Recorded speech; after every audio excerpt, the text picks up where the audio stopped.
Today we are going to be talking about some of the important tools that you should have. Whether you're a technician, an electrician or not, these tools are necessary that you have them in your house. I'm going to go through every one of them and tell you their usefulness at one after the other. And the most important for me of them all, as you see them here, is this.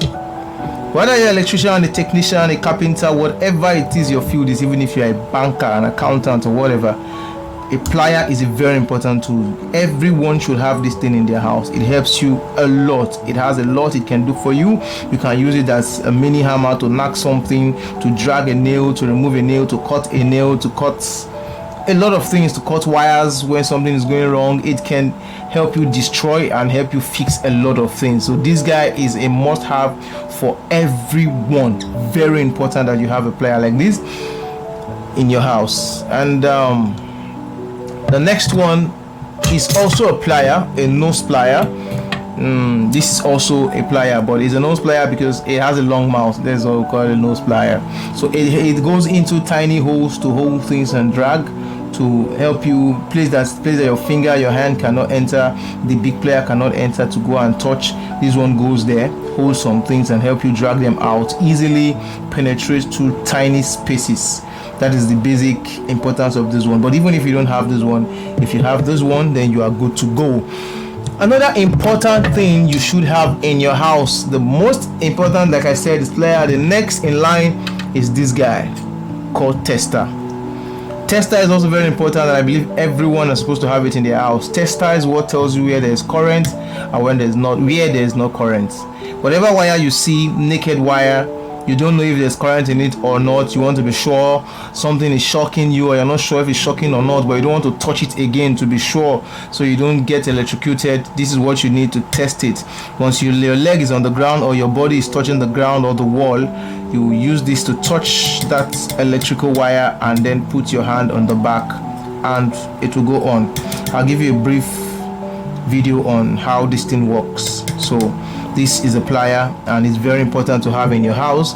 Now aside these ones which I said are very important, the next you should have is this. This is the next important thing to have. Having gotten the plier, you need a sellotape. Sellotape help you to insulate, we call it insulator, to insulate any naked wire that might be a problem, to cause shock for you, your children, or anything. Well, you know, it's a danger in electricity. This is very important to cover them up so they don't mistakenly shock anyone in your house. So these are very important. Now next to these are screwdrivers. Two basic screwdrivers you should have, as the star screwdriver and the flat screwdriver. Now there are some screwdrivers now that has all the different kind of mouths. You have star screwdriver has different levels to it. There are bigger ones, smaller ones, different sizes. The same thing as flat screwdriver. You can see this one is very wide, but there are shorter ones in different sizes that you can have, that helps you in different kind of screw. But whether or not you are getting all the different shapes and sizes of screwdriver, at least get a star screwdriver and a flat one, and try to get the original one, something very strong like these guys. These guys are good, but there are better ones too. So get something like this, and trust me, it's very important that you have these tools in your house. Then other less important but useful ones also is hammer. This one comes handy with technical works and carpentry works too. When your chairs are beginning to shake and worn out and all that, you can just buy a nail and just nail it in to hold it stronger. So this guy is very useful, helps you when you lock your key inside or you lost your key. This guy will help you break the door and get in, if they are outside, of course, or for whatever reason you have to break something. This guy comes in handy. This one has gone through a lot, as you can see. A lot has been through this one, and this one has been through a lot too. So you get a new hammer, something strong. There are some that are pure iron and all that are good. You just have something handy and small. It's a very useful tool to have around, and if you can get a very strong one, it is good. And then we can talk of other things like knife. Yeah, this knife is very good. When it gets worn out, you can break this up and continue with the second line, or break until you get to the last one and then you can even change this blade and get another one. They can change them. So this knife is also good. You can also use razor blade in place of this, so it's just a secondary tool. Then another thing, very important one, is this is an head touch. This is a workplace touch. You wear it when you are doing your work, so you don't have to hold your phone. Yes, this is very important. This would have saved me about 600,000 naira this January. I've always thought of buying one, but I keep saying I would until my phone fell and the screen broke.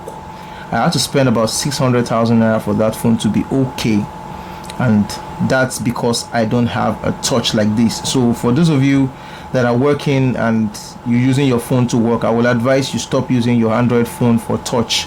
Buy something like this. This one is not so expensive. It's about 4,000 naira. There are cheaper ones also, the ones that use ordinary battery that you can change, but this one is a rechargeable battery and it has a rechargeable port here. You know, my other video I show you how I changed the battery to a bigger one. So these are very important tools you should have in your house, and trust me, you're going to be grateful that you have them.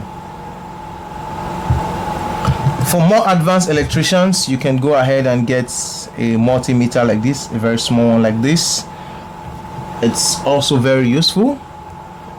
So these are just some of the tools that I think you should have in your possession at a very low skill level to do your technical and electrical works. Thank you.